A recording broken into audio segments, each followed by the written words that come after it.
Something that strikes me a little bit curious. Not maybe it's not that much of a stretch, but I here we're talking esteemed audiences hearing how passionate you are about writing, how you enjoy almost every part of the process. But you had said on your bio that from at what age two you saw Pavarotti singing on TV and wanted to passionately be a singer until you got to university and switched. So when did that switch occur and why? And when did you know books were the thing, not the singing? Or are you doing both? Yeah, so it was always so writing was one of those. I think this is something that happens often with writers, that writing is such a kind of natural part of your life that you almost don't think it's a thing. Like you just think it's like breathing, or just it's just ordinary to just write all the time. When of course it isn't ordinary for everyone. But yeah, I learned to read when I was 4. And I always loved reading and writing. I always had a journal, and I was always writing songs and poems, and journaling about things that happened in my day. And I tried to write stories when I was younger, but I would always get kind of anxious when I didn't know what was going to happen next. So I would like have the beginning part of a story, and then I would just stop because I didn't know how to continue, like how to write a long story that had a beginning and a middle and an end.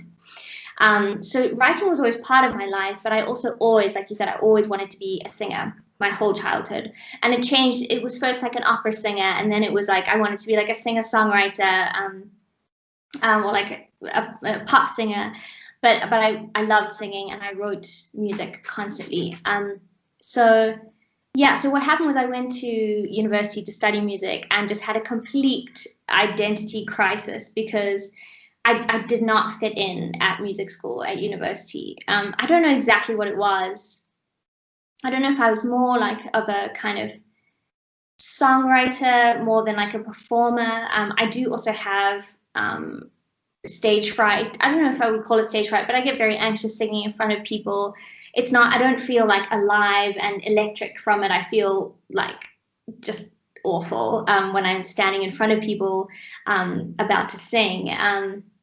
So even though I still love singing, I'm much more comfortable kind of sitting in my office and writing songs and kind of recording myself on my computer and like making like vocal harmonies and things like that, without actually doing like performances or shows or anything like that.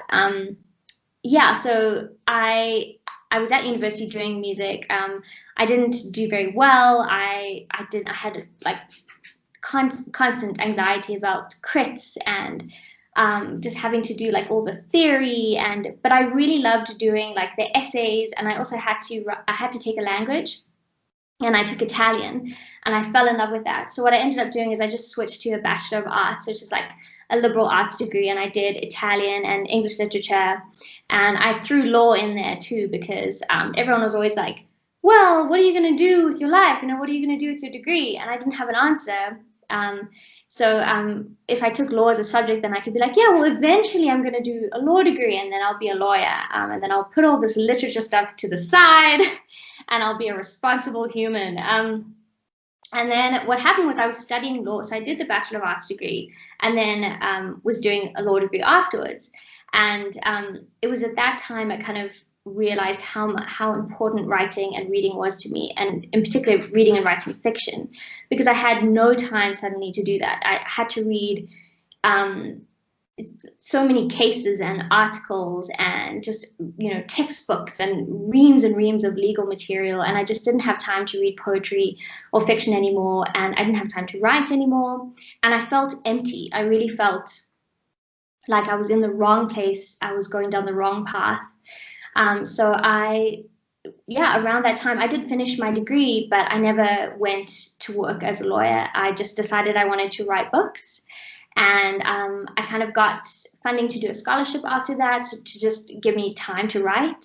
And I did kind of copywriting and like kind of part-time work and all sorts of cobbled together other kinds of work so that I could have time to write. Because I knew that if I had a day job as a lawyer, if I'd gone to work in at a law firm, that I wouldn't have had time to write. Like working at a law firm is pretty much, I don't know, 24/7. It's not the kind of job that you can kind of leave at the office. So yeah, that's the choice that I made, and that's kind of when I started trying to write books and trying to figure out how to write stories with beginnings, middles, and ends, instead of just writing beginnings and then abandoning them because I didn't know how to continue. I was just thinking that if I had a lawyer that sat down and said, "Hey, man, I listened to the show. I always wanted to be a writer too," I'd say, "No, I'd like to get another lawyer. You have a nice day." I need somebody that's very focused on the law to handle my case.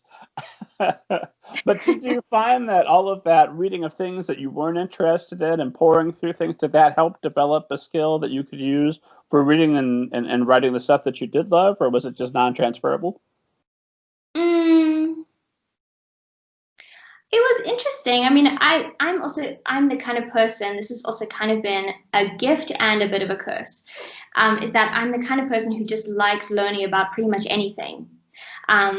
And when I talk to people who are like, "Oh, I started doing this degree, and then I did that degree, and then I did this degree," I'm always like, you might be a writer, because that's how writers are. We like to read about all sorts of different things and then cobble them together and put them into stories.